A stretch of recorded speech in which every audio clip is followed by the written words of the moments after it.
கர்த்தருக்கு ஸ்தோத்திரம். உங்கள் அனைவரும் மீண்டும் சந்திப்பதில் மிக்க மகிழ்ச்சி. परमेश्वर की स्तुति हो, आप सबसे फिर से मिलकर मुझे बहुत खुशी हुई. எலியா பாகம் 2 இன்றைக்கு பார்க்க போறோம். और एलिया के बारे में हम दूसरे भाग में फिर से देखने जा रहे हैं. எலியா பாகம் 1ல 1 ராஜாக்கள் 17வது அதிகாரத்துல நிறைய விஷயங்களை நம்ம பார்த்தோம். और एलिया के बारे में पहले भाग में हमने पहला राजा उसके 17 अध्याय में हम कई बातों को हमने देखा. இன்று எலியா பாகம் 2ல 1 ராஜாக்கள் 18வது அதிகாரத்தை பார்க்க போறோம். और आज हम पहले राजाओं 18 अध्याय की ओर से एलिया के बारे में हम दूसरा भाग देखने जा रहे हैं. அதுக்கு முன்பதாக நம்ம பிரார்த்தனை பண்ணிட்டு நம்ம ஆரம்பிக்கலாம். और उससे पहले हम प्रार्थना करके हम शुरुआत करेंगे. எங்கள் அன்பின் பரலோக தகப்பனே, இயேசு ராஜாவே, பரிசுத்த ஆவியானவரே, हमारे प्यारे स्वर्गीय पिता प्रभु यीशु मसीह, पवित्र आत्मा, இந்த அற்புதமான பாடத்தை நாங்க பார்த்து படித்து உணர்ந்து கொள்ள ஆசீர்வதியும். परमेश्वर इस भाग को भी हमारे पुत्र रीति से हमें जानने के लिए, सीखने के लिए हमें सहायता करिए. இந்த வேத பாடத்தில் உள்ள சத்தியம் எங்களுக்கு விளங்கிக் கொள்ள ஆவியானவரே எங்களுக்கு அருள் செய்யும். परमेश्वर इस भाग में भी हम कई बातों को सीखने के लिए आप हमें करुणा करें. இயேசு கிறிஸ்துவின் நாமத்தில் ஜெபிக்கின்றேன் பிதாவே. यीशु मसीह के नाम से हम प्रार्थना करते हैं, आमीन. நன்றி. இப்போ 18வது அதிகாரத்துல நம்ம பாப்போம் 1லிருந்து 2. और हम पहला राजा उसका 18 अध्याय का पहला और दूसरा वचन हम देखते हैं. उसमें इस प्रकार लिखा है, बहुत दिनों के बाद तीसरे वर्ष में यहोवा का यह वचन एलिया के पास पहुंचा कि जाकर अपने आप को अहाब को दिखा और मैं भूमि पर मैं बरसा दूंगा. तब एलिया अपने आप को अहाब को दिखाने गया. उस समय शिमरोन में अकाल भारी था. 3 வருஷ காலத்துக்கு அப்புறம் ஆகாப் போய் மழை வருவதாக பற்றி பிரார்த்தனை செய்ய போறாரு. இதுதான் இந்த வசனம் நமக்கு உணர்த்தி கொடுக்குது. இப்போ நம்ம 3வது வசனத்திலிருந்து படித்து 14வது வசனம் வரைக்கும் படிப்போம், 14 வரைக்கும். और जैसे हमें तीसरे पहले और दूसरे वचन में पढ़ा, तो यहाँ पर तीसरे वर्ष के बाद यहाँ पर एलिया को जो है परमेश्वर उससे बात करता है और उसे बेचता है. हम तीसरे वचन से जब हम आगे पढ़ते हैं, उसमें इस प्रकार लिखा है, इसलिए अहाब ने उब्दा को जो उसके घराने और दीवान को बुलवाया. उब्दा तो यहोवा का भय यह तक मानता था कि जब इज़बेल यहोवा के नबियों के नाश करती थी, तब उब्दा ने 100 नबियों को लेकर 50-50 करके गुफाओं में छिपा रखा और अन्न जल देकर उनका पालन पोषण करता रहा. और अहाब ने उब्दा से कहा कि देश में जल के सब स्रोतों और सब नदियों के पास जा. कदाचित इतनी घास मिले कि हम घोड़ों और कचरों को जीवित बचा सकें और हमारे सब पशुओं ना मर जाएं. और उन्होंने आपस में देश बांटा कि उसमें होकर चले. एक तो अहाब और दूसरी ओर उब्दा चला. उब्दा मार्ग में था कि एलिया उसको मिला. उसे चिन्ह कर वह मुंह के बल गिरा और कहा, हे मेरे प्रभु एलिया, क्या तू है? उसने कहा, हाँ मैं ही हूँ. जाकर अपने स्वामी से कह कि एलिया मिला है. उसने कहा, मैंने ऐसा क्या पाप किया कि तू मुझे मरवा डालने के लिए अहाब के हाथ करना चाहता है? तेरे परमेश्वर यहोवा के जीवित की शपथ, कोई ऐसी जाति व राज्य नहीं जिसमें मेरे स्वामी ने तुझे ढूंढने को ना भेजा हो. और जब उन लोगों ने कहा कि वह यहाँ नहीं है, तब उसने उस राज्य व जाति को इसकी शपथ खिलाई कि एलिया नहीं मिला. और जब तू कहता है कि जाकर अपने स्वामी से कहे कि एलिया मिला, फिर जो ही मैं तेरे पास से चला जाऊंगा, जो ही यहोवा की आत्मा तुझे ना कहां उठा ले जाएगा। सो जब मैं जाकर अहाब को बतलाऊंगा कि तू उसे ना मिलेगा, तब वह मुझे मार डालेगा। परंतु मैं तेरे दास अपने लटकपट से यहोवा का भय मानता आया हूं। क्या मेरे परमेश्वर को यह नहीं बताया गया कि जब इजबेल यहोवा के नबियों को गात करती थी, तब मैंने क्या किया कि यहोवा के नबियों में से 100 लेकर 50-50 करके गुफाओं में छिपा रखा और उन्हें अन्न जल देकर पालता रहा। फिर अब तू कहता है कि जाकर अपने स्वामी से कहे कि एलिया मिला है, तब वह मुझे गात करेगा। இப்போ விசாரிப்புக்காரனாகிய ஓபேயா என்கிறவர் அவரு எலிசாவை மீட் பண்றாங்க, சந்திக்கிறாங்க. அப்போ தன்னுடைய வருகையை ராஜாவிடத்துல தெரிவிக்க சொல்றாரு. அதுக்கு அவர் மறுப்பு தெரிவிக்கிறார், ஒரு பய உணர்வுல. அப்ப அந்த பய உணர்வு வந்த பிறகு மீண்டும் எலிசா அவருக்கு அவருக்கு நம்பிக்கை உண்டாக்கி, நீ பயப்படாதே, போய் உன்னுடைய அரசனிடத்துல சொல்லு என்னுடைய வருகையை பற்றி அப்படின்னு சொல்றாரு இந்த வசனத்தில। और जब हम इस वचन में पढ़ते हैं तो हम इस बात को जान पाते हैं कि यहाँ पर जब ओबदा जो है यहाँ पर अपने रास्ते चल रहा था, तो उस समय में उसने एलिया से मुलाकात किया। तो जब एलिया से उसने मुलाकात किया, एलिया ने उसको देखकर कहा कि जा और तू अपने स्वामी से कह कि एलिया मिला है करके। तो वो डर कर उसने मना कर दिया। मना करने के बाद एलिया फिर से उसको उत्साहित करता है और भरोसा दिलाकर उसको बोलता है कि तू डर मत, जाके बोल कि एलिया आया है। ஓபேயா என்கிற விசாரிப்புக்காரரின் பெயருக்கு ஒரு அற்புதமான ஒரு அர்த்தம் இருக்கிறது। அதோட அர்த்தம் என்னவென்றால் தேவனின் சேவைக்காரர்। और ओबदा करके जो नाम है, इस व्यक्ति के नाम का एक बहुत अच्छा अर्थ भी है, और उसका अर्थ क्या है? परमेश्वर का सेवक। அவர் தேவனுக்கு பயந்தவராய் இருப்பதனால அவர் நன்மைகளை செய்திருக்கிறார்। और वो परमेश्वर का भय मानता था, इसलिए उसने सारे काम जो है धर्म के काम ही किए हैं। 15வது வசனமும் 16வது வசனமும் படிப்போம்। और 15 और 16 वचन को हम पढ़ते हैं। उसमें लिखा है कि एलिया ने कहा, सेनाओं का यहोवा जिसके सामने मैं रहता हूं, उसके जीवन का शपथ आज मैं अपने आप को उसे दिखाऊंगा। तब ओबदा अहाब से मिलने गया और उसको बता दिया। सो अहाब एलिया से मिलने चला। இப்போ அவர் இந்த சேவைக்காரர் போய் ராஜாவிடத்துல சொல்ல அவருக்கு தைரியம் ஊட்டுறார் எலியா। இப்போ நம்ம 17வது வசனமும் 19வது வசனமும் பார்ப்போம்। तो इस वचन में जैसे हम पढ़ते हैं, तो यहाँ पर भय ना मान के ओबदा क्या है, अपने आप को उत्साहित करके वो अपने स्वामी के पास जाता है। जब हम 17 वचन पढ़ते हैं, उसमें लिखा है कि एलिया को देखते ही अहाब ने कहा, हे इज़राइल के सताने वाले, क्या तू ही है? 17 19 படிப்போம்। और 18 वचन में लिखा है, उसने कहा कि मैंने इज़राइल को कष्ट नहीं दिया, परंतु तू ही ने और तेरे पिता के घराने ने दिया है, क्योंकि तुम यहोवा की आज्ञाओं को टालकर बाल देवताओं की उपासना करने लगे। अब दूत बेचकर सारे इज़राइल को और बाल के 450 नबियों और अशेरा के 400 नबियों को जो इजबेल की मेज पर खाते हैं, मेरे पास कर्मेल पर्वत पर इकट्ठा कर ले। இப்போது ஒரு மலையை பத்தி இந்த இடத்துல பிரஸ்தாபமா சொல்லப்படுது, இந்த கர்மேல் பர்வதம்। तो यहाँ पर जब हम आगे वचन में पढ़ चुके हैं, तो इसमें लिखा है, इसमें एक पर्वत के बारे में लिखा है, और उस पर्वत का नाम है कर्मेल पर्वत। இந்த இடத்துல எலிசா ஒரு ராஜாவுக்கே அவர் சவால் விடுகிறார் ஒரு இடமாக இருக்கிறது। और यहाँ पर हम देखते हैं कि एलिया क्या करता है, उस राजा को, जो अहाब राजा है, उसी को एक चुनौती देता है। அவர் பாயல் கடவுளை கும்புறவர்களுக்கு அந்த தீர்க்கதரிசியை எல்லோரையும் அழைத்து அவர் ஒரு சவாலாக அந்த இடத்துல சொல்லுகிறார்।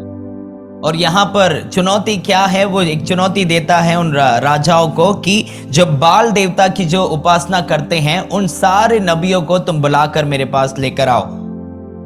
450 தீர்க்கதரிசிகளை எதிர்த்து நிக்கிறது ஒரே ஒரு எலிசா. और 450 नबियों को जो है उनका सामना करके उनके सामने खड़े होने वाला एक ही व्यक्ति है, वो है एलिया। இந்த இடத்துல எலியாவுக்கு தேவன் எவ்வளவு ஒரு தைரியமும் துணிச்சலும் கொடுத்து அந்த இடத்துல ஒரு சவாலை வைக்கின்றார். और यहाँ पर एलिया को एक सामर्थ देके एक भरोसा देके परमेश्वर वहां पर एलिया को खड़ा करते हैं। இப்போது நம்ம 20 21 பார்ப்போம். अब हम 20 और 21वें वचन में पढ़ते हैं। उसमें लिखा है, तब अहाब ने सारे इजरायलियों को बुला भेजा और नबियों को करमेल पर्वत पर इकट्ठा किया। और एलिया सब लोगों के पास आकर कहने लगा, तुम कब तक दो विचारों में लटके रहोगे? यदि यहोवा परमेश्वर हो तो उसके पीछे हो लो, और यदि बाल हो तो उसके पीछे हो लो।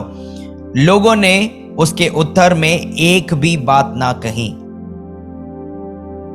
அந்த இடத்துல பர்வேல் மலையில எலியா வந்து அந்த அற்புதத்தை செய்யறதுக்கு அந்த மக்களை எல்லாம் அவரு ஒன்று சேர்த்து அந்த இடத்துல வைத்திருக்கிறார்.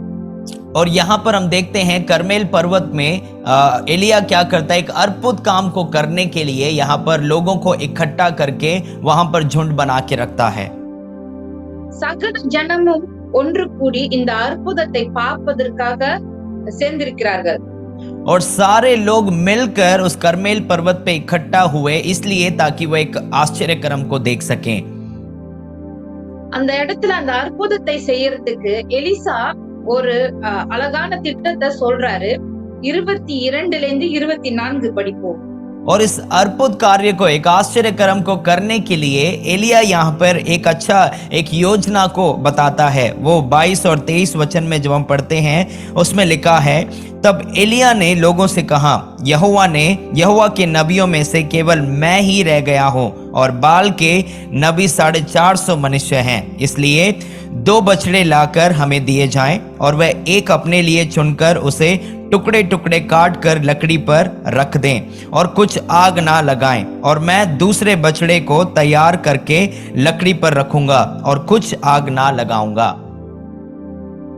இந்த இடத்துல தான் ஒன்றாக இருக்கிறாரு, தனித்திருக்கிறார். அங்க 450 தீர்க்கதரிசிகள் அவருக்கு எதிராக இருக்கிறாங்க. और यहाँ पर जैसे इस वचन में लिखा है, एलिया जो है सिर्फ अकेला व्यक्ति रह गया और उसके सामने 450 नबियां उसके सामने खड़े हैं। இந்த இடத்துல ஒரு பலிபீடத்தை உருவாக்கி அங்க 2 காளைகளை பலியிடுறதுக்கான முறைமைகளை எலிசா அங்க ஒப்பிக்கிறார். और यहाँ पर एलिया जो योजना बताता है वो ये है कि यहाँ पर एक बलि देने के लिए एक वेदी को बनाने के लिए बोलता है जिसमें 2 बछड़े को बलि देना है। அங்க தேவனின் அக்னியை அவர் சாட்சியாக வைக்கின்றார். और वो ये बताता है कि उसमें मैं कोई भी आग ना लगाऊंगा, इसलिए परमेश्वर की आग को वहां पर वो दर्शाता है। அவர் தேவனின் ஆசீர்வாதத்தையும் அந்த வல்லமையும் அந்த இடத்துல அவர் மிகவும் நம்பிக்கையாக வைக்கின்றார் எலிசா. और वहां पर वो दृढ़ होकर परमेश्वर के सामर्थ के और परमेश्वर के आग के बारे में वहां पर वो दर्शाता है। இப்போது நம்ம 25 29 வசனத்தை பார்ப்போம். और जब हम 25 से 29 वचन तक पढ़ते हैं उसमें लिखा है, और एलिया ने बाल के नबियों से कहा, पहले तुम एक बछड़े चुनकर तैयार कर लो, क्योंकि तुम तो बहुत हो। तब अपने देवता से प्रार्थना करना, परंतु आग ना लगाना। तब उन्होंने उस बछड़े को जो उन्हें दिया गया था लेकर तैयार किया, और भोर से लेकर दोपहर तक वह यह कहकर बाल से प्रार्थना करते रहे कि हे बाल हमारी सुन, हे बाल हमारी सुन, परंतु ना कोई शब्द और ना कोई उत्तर देने वाला हुआ। तब वे अपनी बनाई हुई वेदी पर उछलने कूदने लगे। दोपहर को एलिया ने यह कहकर उनका ठट्ठा किया कि ऊंचे शब्द से पुकारो, वह तो देवता है, वह तो ध्यान लगाए होगा। वह नहीं गया होगा या यात्रा में होगा, वह हो सकता है कि सोता हो या उसे जगाना चाहिए। और उन्होंने बड़े शब्द से पुकार कर अपनी रीति के अनुसार छुरियां और बछिरियां से अपने अपने को यहाँ तक घायल किया कि लहूलुहान हो गया। वे दोपहर भर ही क्या वरन भेंट चढ़ाने के समय तक नबुवत करते रहे, परंतु कोई शब्द ना पड़ा और ना तो किसी ने उत्तर दिया और ना कान लगाया। பாகாலின் தீர்க்கதரிசிகள் எல்லோருக்கிட்டையும் முதலில் பலியிட சொல்லி எலிசா சொல்கிறார்। और यहाँ पर हम देखते हैं एलिया ने बाल की जो नबियां हैं उन लोगों को पहले बलि देने के लिए बोलता है। அவர்களும் அந்த இடத்துல பலிபீடத்தை அமைத்து வேண்டிய முறைமைகளை அழகாக செய்து முடிக்கிறார்கள்। और यहाँ पर वो क्या करते हैं, एक वेदी बनाते हैं बलि देने के लिए, और वहां पर जो नियम के अनुसार उन्हें करना है वो सब कुछ वो करते हैं। அவர்கள் காலை தொடங்கி மதியம் வரைக்கும் பாகாலை நோக்கி பிரார்த்தனை பண்ணிக்கொண்டே இருக்கிறார்கள்। और हम इस वचन में पढ़ते हैं वो दिन भोर से लेके दोपहर तक वो अपने बाल देवता से प्रार्थना करने लगे। ஆனாலும் ஒரு சத்தமும் அந்த இடத்துல பிறக்கவில்லை। पर वहां पर कोई भी आवाज या कोई भी शब्द नहीं सुनी गई। அப்போது எலிசா அவர்களை பார்த்து கேலி செய்கின்றார்। और उसके बाद जब इनको देखते हुए एलिया ने क्या किया, उनको देखकर ठट्टा किया, उनका मजाक उड़ाया। பாகால் கடவுளை பார்த்து எலிசா கேலி செய்கின்றார்। और उनके बाल देवताओं को देखकर वो जो है मजाक उड़ाता है। அதை கேட்டு விட்டு அந்த தீர்க்கதரிசிகள் தன்னைத்தானே வருத்தி கொண்டு பிரார்த்தனையில வெட்டி கொண்டு ரத்தத்தை வரவழைத்து அந்த இடத்துல பாகால் தெய்வத்தை வணங்குகிறார்கள்। और हम देखते हैं कि उस बात को न सहते हुए, उसके मजाक को देखते हुए वो जो नबियां हैं उन्होंने और भी आवाज उठाकर पुकारने लगे और छुरियों से बछुरियों से अपने आप को घात करके लहूलुहान हो गए। அப்பையும் மறு உத்தரவு வரவில்லை। पर फिर भी कोई भी उत्तर नहीं आया। இந்த இடத்துல நம்ம பார்க்கின்றோம் தேவ வல்லமை அந்த இடத்துல தலை தூக்கி நிற்கின்றது। यहाँ पर हम देखते हैं कि परमेश्वर का जो सामर्थ है वहां पर इंतजार में है। ஒரு விஷயம் இந்த இடத்துல நம்ம பார்க்கணும், நம்ம மற்றவர்களின் நம்பிக்கையை கிண்டல் செய்யக்கூடாது।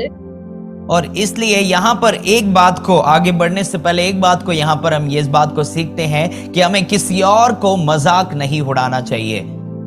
தேவன் எவ்வளவு பெரிய வல்லமையானவர், அவர் எவ்வளவு பெரிய வல்லமை அந்த இடத்துல அவர் செய்ய போகிறார் என்று நம்ம பார்ப்போம் இப்பொழுது। और आने वाले वचनों में हम देख पाएंगे कि परमेश्वर वहां पर कितने बड़े आश्चर्य कर्म को करने वाला है।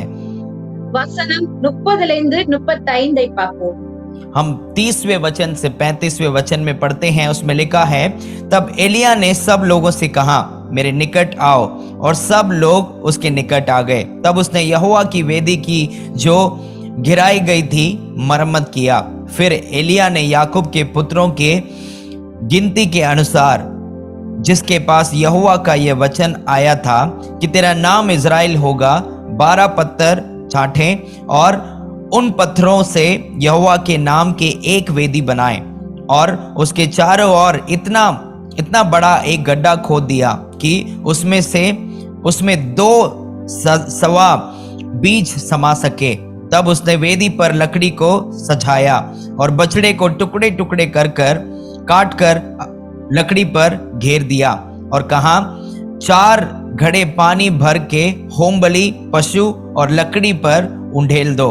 तब उसने कहा, दूसरी बार वैसे ही करो। तब लोगों ने दूसरी बार वैसे ही किया।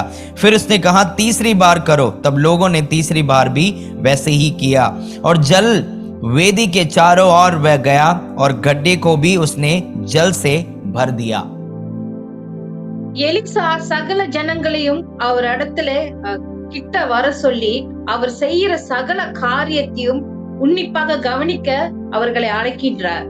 और यहाँ पर हम देखते हैं एलिया क्या करता है, लोगों को अपने पास अपने निकट आने के लिए बोलता है, और जो जो काम या जो जो वहां पर कार्य वो करता है उसे देखने के लिए बोलता है। இப்போது தேவ ஊழியக்காரர்கள் செய்கிற ஒவ்வொரு காரியத்தையும் ஜனங்கள் எல்லோருமே பார்த்து கொண்டிருக்கிறார்கள். और आज के समय में भी परमेश्वर के जो सेवक हैं वो जो जो कार्य करते हैं लोग भी उसे देखते आ रहे हैं। எலியா இந்த இடத்துல 12 கற்களை அடுக்கி தேவனின் முறைமையின்படியே ஒவ்வொரு காரியத்தையும் அந்த இடத்துல நீர்த்தியாக செய்கிறார். और यहाँ पर एलिया क्या करता है, याकूब के पुत्रों के गिनती के अनुसार वो वहां पर 12 पत्थर को छांट के रखता है। அந்த இடத்துல விறகுகளை அடுக்கி அந்த இடத்துல எல்லாத்தையும் அழகாக படுத்துகிறார். और उसके बाद वो क्या करता है, उस लकड़ियों को वहां पर सजा कर रखता है। பின்பு அவர்களை குடம் குடமாக தண்ணீரை கொண்டு வந்து அந்த இடத்துல கொட்ட சொன்னார். और उसके बाद ये भी करता है कि वो घड़े भर पानी को 4 घड़े पानी को वहां पर भरकर उसमें डालने के लिए बोलता है। இப்படி தண்ணி தேங்கி நிற்கும் இடத்துல அக்னியானது எப்படி வந்து அந்த விறகு கட்டைகளை எரிக்க முடியும்? और यहाँ पर जैसे पानी भरा हुआ है वहां पर बह रहा है, यहाँ पर कैसे आग लग सकता है? நிச்சயம் இது ஒரு மனிதனாக செய்ய முடியாது. और ये निश्चय ये है कि एक किसी भी मनुष्य से ये हो नहीं पाएगा। இது நிச்சயமாக தேவ வல்லமையால் மட்டுமே நடக்கும். ये सिर्फ परमेश्वर की सामर्थ से ही हो सकता है। இப்போது நம்ம 36 லிருந்து 37 பார்ப்போம். अब 36 से लेकर 37 वचन तक जब हम पढ़ते हैं उसमें लिखा है, फिर भेंट चढ़ाने के समय एलिया नबी समीप जाकर कहने लगा, हे इब्राहिम इसहाक और इज़राइल के परमेश्वर यहोवा, आज यह प्रकट कर कि इज़राइल में तू ही परमेश्वर है और मैं तेरा दास हूं और मैंने ये सब काम तुझसे वचन पाकर ही किया है। हे यहोवा मेरी सुन कि ये लोग जान ले कि हे यहोवा तू ही परमेश्वर है और तू ही उनका मन लौटा लेता है। அற்புதமாக தேவன் அவருடைய வல்லமையை இறக்குகின்றார். और यहाँ पर देखते हैं कि सामर्थ रूप से परमेश्वर अपने अग्नि को यहाँ पर उतारते हैं। எலிஜா அந்த இடத்துல முதலில் பிரார்த்தனை செய்கிறார். पर उससे पहले हम देखते हैं एलिया वहां पर प्रार्थना करता है, தேவனை மகிமைப்படுத்துகிறார் और परमेश्वर की महिमा करता है। அப்போதுதான் வானத்திலிருந்து அக்னி வந்து எல்லாத்தையும் பட்சித்து போட்டது. और उस समय में ही उस प्रार्थना के बाद ही आकाश से एक अग्नि आया जो सबको जला डाला। இதை பார்த்து கொண்டிருக்கும் அந்த ஜனங்களின் மனநிலை எப்படி இருந்திருக்கும்? और इन बातों को, इन कार्य को देखते हुए उन लोगों के मन में क्या हुआ होगा? வசனம் 39 பார்ப்போம். हम 39 वचन में देखते हैं, उसमें लिखा है, यह देख सब लोग मुंह के बल गिरकर बोल उठे, यहोवा ही परमेश्वर है, यहोवा ही परमेश्वर है। எல்லா ஜனங்களும் அதை கண்ட போது அவர்கள் எல்லோருமே கர்த்தரே தேவன் என்று அவர்கள் எல்லோருமே வாயால் அறிக்கை செய்கிறார்கள். और यहाँ पर जब इस अचंभे कार्य को देखा, लोग अपने मुंह के बल गिरकर यहोवा ही परमेश्वर है करके वो अंगीकार करने लगे। இங்க எலியா ஒரு தீர்க்கதரிசியாக இருக்கிறார், ஆனால் அவர் மூலமாக தேவன் தான் இந்த இடத்துல வல்லமை பெற்றிருக்கிறார். और यहाँ पर हम देखते हैं एलिया एक भविष्यद्वक्ता तो है, पर एलिया के द्वारा परमेश्वर कार्य करता है और अपनी महिमा को लेता है। தேவனின் வல்லமை மாத்திரம் தான் அந்த இடத்துல வெளிப்படணும். और वहां पर जो है सिर्फ परमेश्वर की महिमा या परमेश्वर का सामर्थ ही वहां पर बाहर आया। எலியா எந்த ஒரு விக்கிரகத்தையும் எந்த ஒரு மத்த தேவங்களை சேவிக்காமல் உண்மையான தேவனை சேவித்ததனால் தான் இந்த மகிமை நடந்தது. और एलिया किसी भी मूर्ति को ना लगा के या किसी भी अन्य देवता को दंडवत ना करके सच्चे परमेश्वर की उसने वेदी को वहां पर उसकी आराधना किया, तभी ये आश्चर्यकरम हुआ। தேவனுக்கே எல்லா மகிமையும் और सारी महिमा परमेश्वर की ही हो। எலிஜா உண்மையான ஒரு ஊழியக்காரராக இருந்ததுனால தான் தேவன் இவ்வளவு பெரிய மகிமையை அவர் மூலமாக செய்ய முடிந்தது। और एलिया जो एक सच्चा सेवक था, इसीलिए परमेश्वर उसके द्वारा इतने बड़े आश्चर्य कर्म को कर पाए। இந்த இந்த எலியா பாகம் 2ல இருந்து நம்ம உணர்ந்து கொண்டது தேவ வல்லமை ஒரு சாதாரண ஒரு நபர் எலியாவின் மூலமாக நடக்கும் என்று நம்ம உணர்ந்து கொண்டோம்। और यहाँ पर एलिया के दूसरे भाग में हम इस बात को सीख पाते हैं, पहला कार्य परमेश्वर के सामर्थ के बारे में, और दूसरा परमेश्वर एक अकेला जो व्यक्ति है एलिया, उसको परमेश्वर ने इस्तेमाल किया। தேவன் சீக்கிரமாக எலியாவின் ஜெபத்தை கேட்டார்। और परमेश्वर ने बहुत जल्द एलिया की प्रार्थना को सुना। அவர் ஒரு அற்புதமாக அந்த இடத்துல ஒரு பெரிய அடையாளம் செய்திருக்கிறார்। அங்க தண்ணி தேங்கி நின்ற போதும் அதை எல்லாம் பட்சித்து போட்டார் அக்னியால்। और यहाँ पर बहुत बड़ा अद्भुत काम ये देखते हैं कि परमेश्वर ने वहां पर जो पानी वहां पर भरा हुआ था, वो पानी सूखने तक परमेश्वर ने एक आश्चर्य कर्म किया। விசுவாசிகளாக இருக்கிற நமக்கும் நம்ம பிரச்சனைகள்ல இருந்து நம்ம விடுபட போது, தேவனுக்கு உண்மையாக இருக்கும் போது நம்ம பிரச்சனையும் தேவன் செவி கேட்பார்। और जब हम मुश्किलों में, किसी परेशानी में हम होते हैं, और जब हम उस समय में हम प्रार्थना करते हैं, तो परमेश्वर हमारी प्रार्थना को सुनता है। நம்ம பிரார்த்தனையும் தேவன் வாய்க்க செய்வார், சீக்கிரமாக வாய்க்க செய்வார்। और हमारे प्रार्थना को सुनकर परमेश्वर उसे गवाही भी बनाता है। நன்றி। இப்போது நம்ம ஒரு பிரார்த்தனை செய்வோம்। आपका धन्यवाद। इस समय में हम एक और प्रार्थना को करेंगे। நன்றி எங்கள் தேவாதி தேவனே, நன்றி। और धन्यवाद हमारे प्रभुओं के प्रभु परमेश्वर, கர்த்தாதி கர்த்தரே, இயேசु ராஜாவே, நன்றி। और राजाओं के राजा परमेश्वर, हम आपका धन्यवाद करते हैं। மகா பரிசுத்தமான ஆவியானவரே, நன்றி। और महापवित्र परमेश्वर, हम आपका धन्यवाद करते हैं। எலியாவின் இந்த வாழ்க்கையில நடந்த இந்த அற்புதமான மகிமையான காரியத்திற்காக நன்றி। और एलिया के जीवन में हुए इस अद्भुत कार्य के लिए, अचंभे कार्य के लिए आपका धन्यवाद करते हैं। கர்த்தரே, நீர் நேற்றும் இன்றும் என்றும் மாறாதவர்। परमेश्वर, आप कल, आज और हमेशा कभी ना बदलने वाले परमेश्वर हैं। அந்த மலையில செய்த அற்புதம் எங்கள் வாழ்க்கையிலும் செய்ய அருள் புரியும்। परमेश्वर, उस पर्वत में किए हुए उस अद्भुत कार्य को हमारे जीवन में भी आप कीजिए। இயேசு கிறிஸ்துவின் நாமத்தில் ஜெபிக்கின்றோம் பிதாவே। यीशु मसीह के नाम से हम इस प्रार्थना को मांगते हैं। ஆமென்। आमेन। நன்றி, வாழ்த்துக்கள்। धन्यवाद आप सबका।